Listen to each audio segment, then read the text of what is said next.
lucky no one was killed.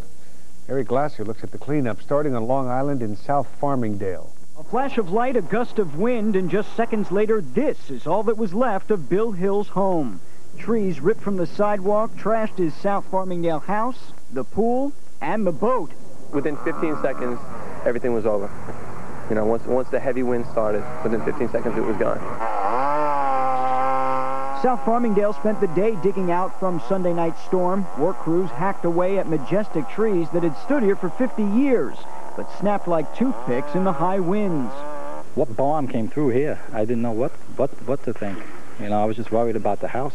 The National Weather Service took to the air to survey the damage and confirmed what most people around here already suspected. We did have a small tornado, and there were some other areas where we, in North Massapequa, where we did see that the funnel clouds probably were occurring, did get low enough to maybe twist off some of the branches on the tops of the trees there. Here in New Jersey, it wasn't the wind, but lightning that took its toll. 6 people were zapped when this tree was struck by a bolt of lightning.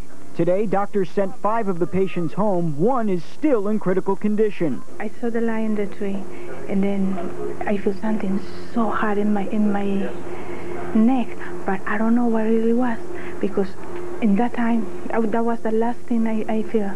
All said, people from all over the tri-state area weren't sure what hit them last night. What they do know is they've never seen anything like it before. In Englewood, New Jersey, Eric Glasser, Fox News.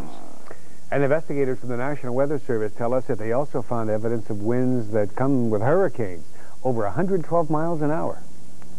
And there are some more summer storms headed our way. Nick is here with the first on Fox forecast. Nick.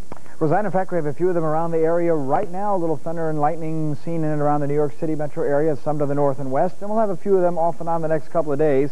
Officially now, it's a thunder shower reported at Central Park, 80 degrees. The humidity is high. I don't have to tell you that. Just step outside. Wind out of the south at 7. The barometer is rising. And we'll still have the threat of a few showers or a thunder shower tonight. Otherwise, just lots of clouds, and it'll drop to about the mid-70s.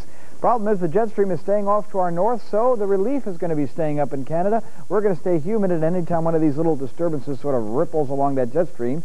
We get some thunderstorms. I'll tell you when that next ripple's coming with the full forecast a little bit later on in the program. The conditioner's going, and everybody was wishing for a little relief. But when rainstorms hit Westchester, people who'd been sweating found themselves knee-deep in water. A storm left drivers stranded along the Bronx River Parkway in White Plains. People in the town of Greenburgh were bailing out their basements, but they needed water in Scarsdale, where lightning during the violent storm touched off a major house fire. And while it felt like over 100 in Central Park, they were off and running in the Chemical Bank Corporate Challenge and sweating.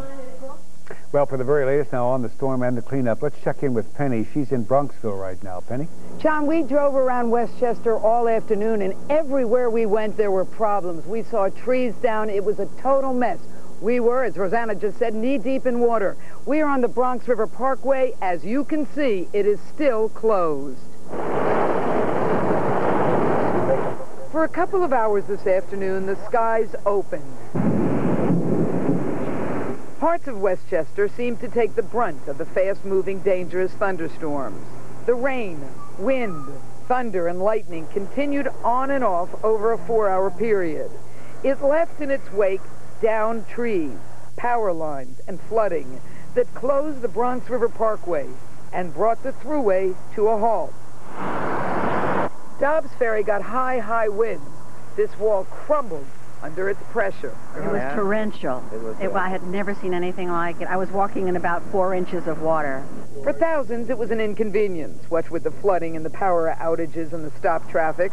But for this family, it was a lot more than just a storm. Their family home, and it's quite a mansion, was struck by lightning. We happened to be at a dead-end street. There were trees down, so we had to come in the back way. And we had to call for a lot of help to get us water and manpower. Jennifer Rosenblum is expecting a baby. When she saw that the house she grew up in had burned down, she and her parents wept. I was hoping my baby would have seen the inside of this house. We're building up the floor. I know. You'll get another house. Yep, we will. Now, the rain and wind has stopped and things have calmed down. There's still a lot of traffic because of this closure. Most of the trees, the power lines, and the electricity is back on, and everyone here is trying to get home in one piece. Reporting live from Bronxville, I'm Penny Crone, Fox News. Now back to you, John and Rosanna. All right, thanks, Penny, for that report. That, by the way, is just part of the weather story. Most of our city didn't get the rain, just the humidity that made it feel like a hot, wet blanket. So bad that even 911 had to call for help. George Smith will have that story for you at 10:30. Rosanna? And, John, we keep looking to Nick for relief. He's got the first on Fox forecast. Nick. And I keep searching the weather maps for relief, Rosanna, and I'm not finding much. I'm telling you right now, this weather pattern looks like it's here to stay for a while. Now, this was the radar earlier this evening when we had those thunderstorms that came from Westchester on up into Connecticut. I'm going to put it into motion to show you the good news for the rest of the night. Everything is quieting down. These storms are dying out. These storms across western Pennsylvania are dying out. So we're just looking for some clouds in the forecast overnight. The bad news is it stays hazy, warm, and muggy, only dropping to 77 here in Midtown. Now, that very warm and humid air entrenched on top of us, so close, yet so far is that less humid air. It's sitting here in Michigan into northwestern New York State, but it is not going to make it. And I'll tell you exactly how these temperatures are going to be heating up again over the next couple of days, and another possibility of severe weather coming up, too. Rosanna?